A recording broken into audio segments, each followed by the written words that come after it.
भारत की स्वतंत्रता की लड़ाई अनेक बलिदानों और संघर्षों की गाथा है, जिसमें असंख्य स्वतंत्रता सेनानियों ने अपने जीवन की आहुति दी। लेकिन इन सभी में एक नाम ऐसा है जिसे पूरे देश में राष्ट्रपिता के रूप में मान्यता मिली, महात्मा गांधी। 15 अगस्त 1947 को भारत ने ब्रिटिश उपनिवेशवाद के जंजीरों से खुद को मुक्त किया और इस आजादी का श्रेय उन महान आत्माओं को जाता है जिन्होंने अपनी जान की बाजी लगाई। इस वीडियो में हम जानेंगे कि महात्मा गांधी को सबसे पहले राष्ट्रपिता का दर्जा किसने और क्यों दिया।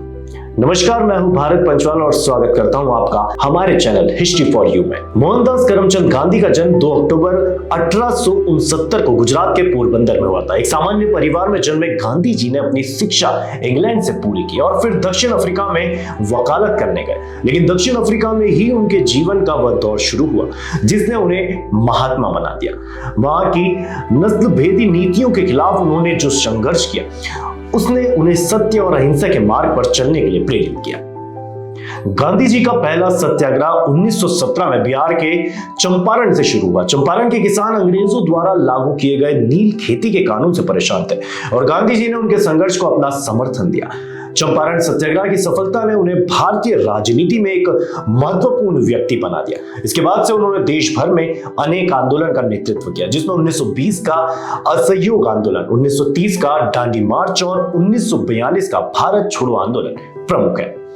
आम धारणा की देश से पहले प्रधानमंत्री पंडित जवाहरलाल नेहरू ने महात्मा गांधी को सबसे पहले राष्ट्रपिता कहा था। 30 जनवरी 1948 को गांधी जी की हत्या के बाद नेहरू ने रेडियो के माध्यम से देश को संबोधित करते हुए कहा था, राष्ट्रपिता अब नहीं रहे।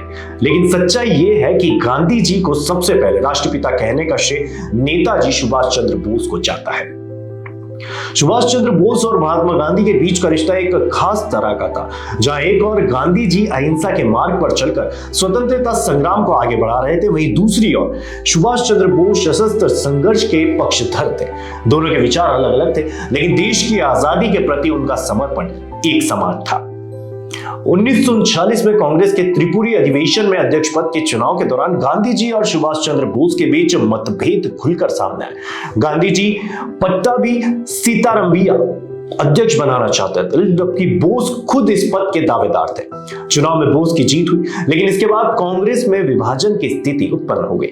अतः सुभाष चंद्र बोस ने कांग्रेस से इस्तीफे दे दिए और अपने तरीके से आजादी की लड़ाई जारी रखी। 1943 में सुभाष चंद्र बोस ने आजाद हिंद फौज का गठन किया और जापान के सहयोग से ब्रिटिश साम्राज्य के खिलाफ संघर्ष शुरू किया। 4 जून 1944 को सिंगापुर रेडियो से एक संदेश प्रसारित करते हुए सुभाष चंद्र बोस ने महात्मा गांधी को राष्ट्रपिता कहकर संबोधित किया। उन्होंने कहा, भारत की आजादी की आखिरी लड़ाई शुरू हो चुकी है। यह हथियारबंद संघर्ष तब तक चलेगा जब तक ब्रिटिश को देश से उखाड़ नहीं देंगे। राष्ट्रपिता, हिंदुस्तान की आजादी की लड़ाई में हम आपका आशीर्वाद मांगते हैं। बोस का यह संबोधन न केवल गांधी जी के प्रति उनका सम्मान प्रकट करता है, बल्कि यह भी दर्शाता है कि विचारधारा में विभिन्नता के बावजूद बोस गांधी जी को एक मार्गदर्शक और प्रेरणा स्रोत मानते थे। महात्मा गांधी भी सुभाष चंद्र बोस के प्रति अत्यंत आदर रखते थे। जब नेताजी की विमान दुर्घटना में मृत्यु की खबर आई, तब गांधी जी ने कहा था, उन जैसा दूसरा देशभक्त नहीं, वह देशभक्तों के राजकुमार थे। गांधी जी ने 1946 में हरिजन पत्रिका में लिखा, आजाद हिंद फौज का जादू हम पर छाया है। नेताजी का नाम सारे देश में गूंज रहा है। वे अनन्य देशभक्त थे। उनकी बहादुरी उनके सारे कामों में चमक रही है। महात्मा गांधी को राष्ट्रपिता का दर्जा देने का अर्थ है उन्हें उस महान आत्मा के रूप में मान्यता देना जिसने न केवल भारत की आजादी के लिए संघर्ष किया, बल्कि अपने जीवन में उन सिद्धांतों को अपनाया जो आज भी मानवता के लिए प्रेरणा स्रोत है। गांधी जी ने अहिंसा, सत्य और सामाजिक न्याय के जिन मूल्यों की नींव रखी, वे आज भी भारत की राष्ट्रीय पहचान का हिस्सा है।